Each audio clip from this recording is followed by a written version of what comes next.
គឺជាសកម្មភាពពេញមួយថ្ងៃរបស់ខ្ញុំក្នុងកំឡុងពេលវ៉ាកងចង់ដឹងថាខ្ញុំធ្វើអីខ្លះតោះតែមើលទាំងអស់គ្ន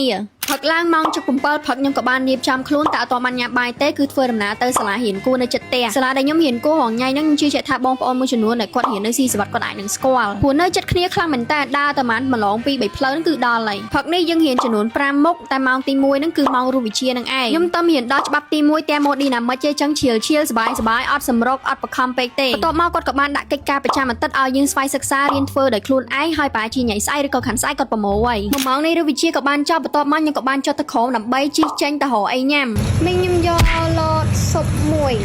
ព្រោះដងបានញ៉ាំបាយតែលើកនេះចង់បដូររសជាតិម្ហូបសុកពេលព្រឹកក្តៅវិញម្ដងតនកាហ្វេហ្នឹងវាដំណើរការល្អហូបរួចអស់ហើយខ្ញុំក៏បានដើរចេញមកក្រៅដើម្បីធ្វើការគិតលុយដោយផេតាម ABA អស់ 4000 រៀលបន្ទាប់មកខ្ញុំក៏ត្រឡប់មកសាលាវិញដើម្បីរៀនបន្តផុតពីម៉ោង1ចូលម៉ោង1ផុតពីម៉ោងអក្សរសាស្ត្រក៏ចូលដល់ម៉ោងជីវវិទ្យាប្រវែងប៉ុន្មានណាណូម៉ែថ្មិចបើគឺយើងរៀនបាន3ម៉ោងហើយតែម៉ោងក្រោយនេះគឺជាម៉ោងគណិតចឹងដើម្បីកុំឲ្យទូសាច់ខ្ញុំក៏បានចុះមកក្រោយដើម្បីរកទិញអីញ៉ាំផ្លែតពូម៉ាក់ខ្ញុំផឹកឡើងគេចូលចិត្តហូបកាហ្វេតែខ្ញុំខុសគេអត់សូវចូលចិត្តកាហ្វេទេបើសិនជាអត់បានម៉ាឆាជីវិតអត់ន័យតែម្ដងបងហើយម៉ាឆាឡាតេមួយរួចបាត់តែប៉ុណ្ណេះជីវិតខ្ញុំផឹកឡើងដំណើរការបានល្អបាត់បន្ទាប់មកខ្ញុំក៏ធ្វើការផេតាម ABA ដោយអស់ចំនួន 6000 រៀលលើស៊ុបលតផឹកមិញទៀតចាស់សូមអរគុណទិញរួចរាល់អស់ហើយខ្ញុំក៏បញ្ញាប់រូតរះឡើងមកលើដើម្បីធ្វើការរៀនបន្តម៉ោងគណិតនេះបើសិនជាយើងយឺតគឺពេញក្តារខៀនតែម្ដងពេលឡើងទៅនិយាយអត់ទាន់ផុតពីមាត់គឺពេញតែម្ដងតែអីទេដោយសារតែលំហាត់ហ្នឹងគឺខ្ញុំធ្វើហើយគាត់ដាក់ឲ្យធ្វើមុនណាចឹងទៅម៉ោងនេះគឺយើងឈៀលធម្មតាចប់ម៉ោងគណិតគឺយើងមានពេលសម្រាប់តិចចឹងដោយសារខ្ញុំអត់ចង់ចូលទៅក្រោមឆ្វេងឆ្វាច្រើនក៏យកពេលហ្នឹងអង្គុយធ្វើលំហាត់វិញទៅបើសិនជាអង្គុយធ្វើម្នាក់ឯងប្រហែលអង្គុយធ្វើមិនចូលតែបើបានអង្គុយមួយ bestie មិត្តភក្តិយើងនឹងធ្វើចូល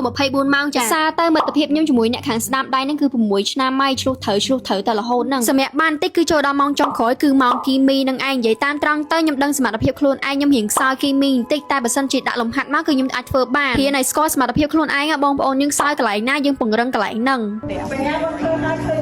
អស់រយៈពេលជាច្រើនមកយើងបានបញ្ចប់ការសិក្សាបញ្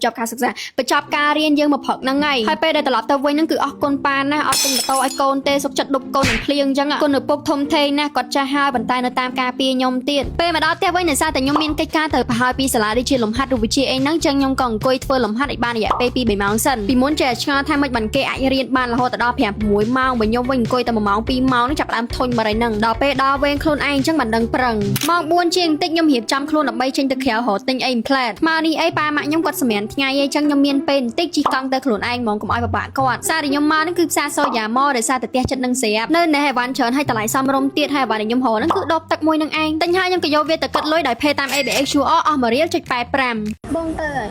យបន្ទាប់មកខ្ញុំក៏ចុះមកក្រុមចូលផ្សារឡាក់គីដើម្បីរកទិញផ្លែឈើអីតិចតួចមើលវីដេអូនេះខ្ញុំមានអារម្មណ៍ថាខ្លួនឯងដូចឯករាជ្យមនុស្ស independent ហ្មងណាទៅណាក៏ខ្លួនឯងចាយលុយខ្លួនឯងទៀតតែម៉ាក់ប៉ាខ្ញុំមើលវីដេអូនេះហើយដឹងធៀមខ្លួនស្ដាប់គាត់ទេសនាទៅបន្ទាប់មកខ្ញុំក៏យកវាទៅគិតលុយដោយផេតាម ABA ទៀតហើយអស់ $1.88 ចប់កិច្ចការសពគ្រប់ម៉ោង 5 ជាងហ្នឹងគឺខ្ញុំទ្រូតរះត្រឡប់មកផ្ទះវិញដោយសារតែខ្ញុំយឺតម៉ោងចូលរៀនគួរហើយអ្នកណាគេមើលវីដេអូនេះហើយជាមិត្តរួម Zoom សាលា e-school ជាមួយខ្ញុំខ្លះព្រោះថ្ងៃនេះគឺបានរៀនជាមួយនឹងលោកគ្រូសាស្ត្រាចារ្យទាំង6រូប6វិជ្ជានឹងឯងផ្លូវលំអដោយសារតែពេលល្ងាចហើយនឹងយប់ហ្នឹងគឺខ្ញុំអត់មានអីធ្វើទេអញ្ចឹងខ្ញុំក៏បានចុះឈ្មោះចូលរៀននឹងគេទៅហើយពីពេលហ្នឹងទៅដូចជាអត់មានសកម្មភាពអីទៀតទេខ្ញុំអង្គុយរៀនពីម៉ោង 5 ដល់ម៉ោង 9 កន្លះហើយមួយទឹកចូលគេងវិញតែម្ដងហើយបែរមកបានតែងតែនាំមកនៅមុខងារថ្មី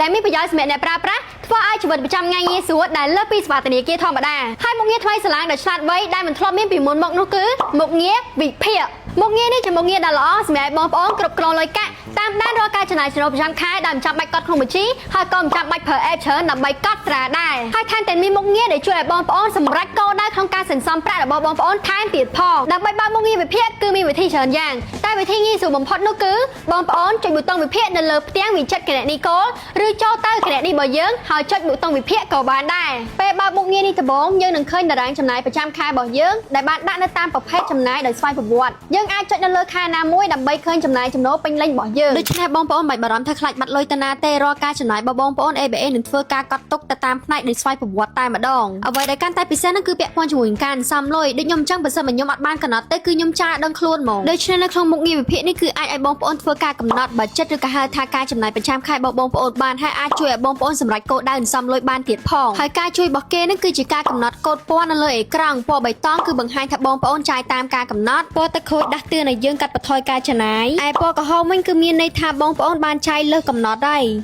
បងប្អូនប្រើមុខងារនេះប្រៀបដូចជាមានអ្នកប្រឹក្សាផ្នែកហិរញ្ញវត្ថុជាប់ខ្លួនអញ្ចឹងមុខងារនេះមិនត្រឹមតែជួយឲ្យបងប្អូនចំណាយតិចទៅតាមការកំណត់ទេប៉ុន្តែវាជួយឲ្យបងប្អូនចាយប្រកបដោយភាពឆ្លាតវៃថែមទៀតផងកលឹះសំខាន់នោះគឺនៅពេលដែលបងប្អូនប្រើប្រាស់ ABA Mobile តែមួយគត់មិនថាផ្ទេរប្រាក់ឬក៏ទូទាត់ប្រាក់ជាមួយអ្នកប្រើ ABA ដូចគ្នានោះតន្ន័យវិភាគកាន់តែច្បាស់លាស់ដើម្បីឲ្យការគ្រប់គ្រងចាត់ចែងលុយកាក់របស់បងប្អូនកាន់តែមានភាពទំនើបឆ្លាតវៃ